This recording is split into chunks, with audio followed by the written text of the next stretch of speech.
Senior Industry Designer at Continuum. My name is Tom Peck. Hi, I'm Jake Childs. I'm a Senior Industrial Designer at Continuum as well. There you go. And we are here to present a collaboration that we had an opportunity to be a part of. So just starting off here with a little story. Wheelchair access and paved roads. So I think these are things that we all take for granted here in the States. They're everywhere. In developing countries, these don't exist at all. So if you're a person with disabilities in developing countries, this is a day in the life, essentially.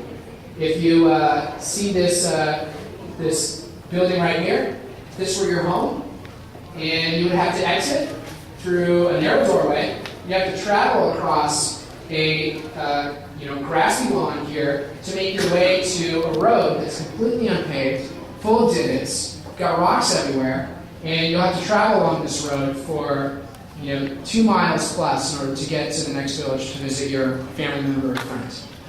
This is their reality, and their only form of transportation right now are conventional wheelchairs that you might find in a hospital setting, or these three-wheel tricycles that you see right here. So we had an opportunity to work with an individual whose name is Amos Winter. He started a group at MIT called the Mobility Lab.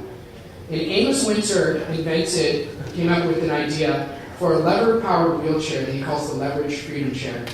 We'll be referring to it as the LFC throughout the presentation. So the benefits of this chair, that it's a tenth of the price of a conventional wheelchair. It's 40% more effective off-road and 20% faster on flats. It's small enough to be used indoors, and it's manufacturable and repairable anywhere.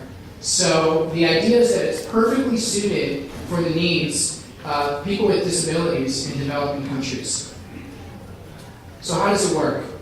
Well, Amos Winter discovered something very interesting in his travels in developing countries.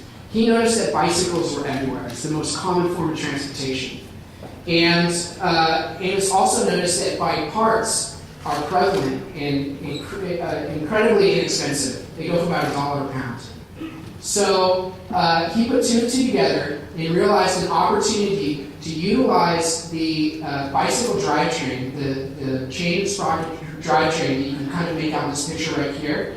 And then if you were to put that on a wheelchair, and where pedals would normally go, you could have levers that you could provide a wheelchair user with an incredible amount of mechanical advantage to be able to make your way across rough terrain and also to travel quickly over flat terrain. So that's the idea. You effectively change gears with this wheelchair by holding your hands up high. You can make your way across rough terrain, and by holding your hands low, you can go. You increase the velocity so you can move quickly. And you can see it. We're set up right around the corner. You can see it on a video over there. You can see the wheelchair actually in use.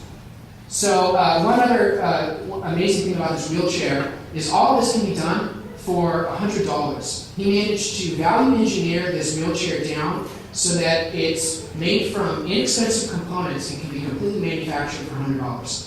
Now, to put things into perspective, $100 is a tenth of the price of a conventional wheelchair. So conventional wheelchairs will go anywhere between $1,000 and $3,000 here. So $100 is incredible. But the simple reality is that $100 is still too expensive for people in developing countries. I mean, that's an eighth of the average annual salary for someone in Kenya. It's a lot of money. So how do you get these chairs to people who can't afford them? I think that was one of the things that we helped Amos with here at Continuum. So he approached us to help him envision what a first world version of this wheelchair could be.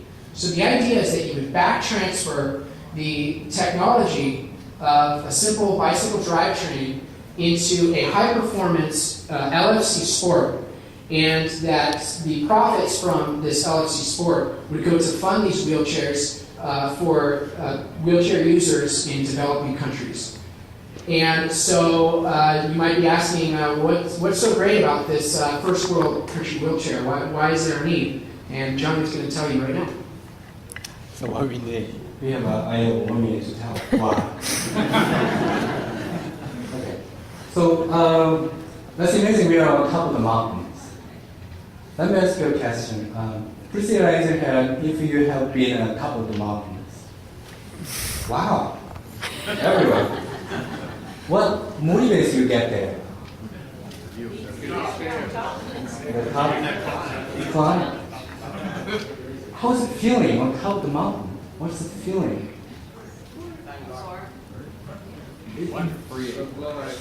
Freedom. This is an amazing feeling when you are on the top of the mountain. But at any moment, think about if you cannot move. So you cannot move where you are standing. So what is the device? What you need to get there? What you need to keep these motivations? So we probably need a high performance gear. So Jake and I look at the marketplace, and then there's tons of bikes you can choose from. But when you are looking at this wheelchair, there's a few options you can choose from. So in the bottom area of the offload, we see our electric wheelchair has a perfect fit in the design around off-road wheelchair. So we start design from there. So how we can improve this high-performance wheelchair? So there are three elements that we consider as ergonomics and active lifestyle and bike cues. So this spine is a extension of your body. And this, on top of it, there's a seat frames housed around the user body. And then backside, the mesh is cooling your body while you're performing. So with all that, this high-performance wheelchair is encouraged disabled people to be able to keep their motivation like us.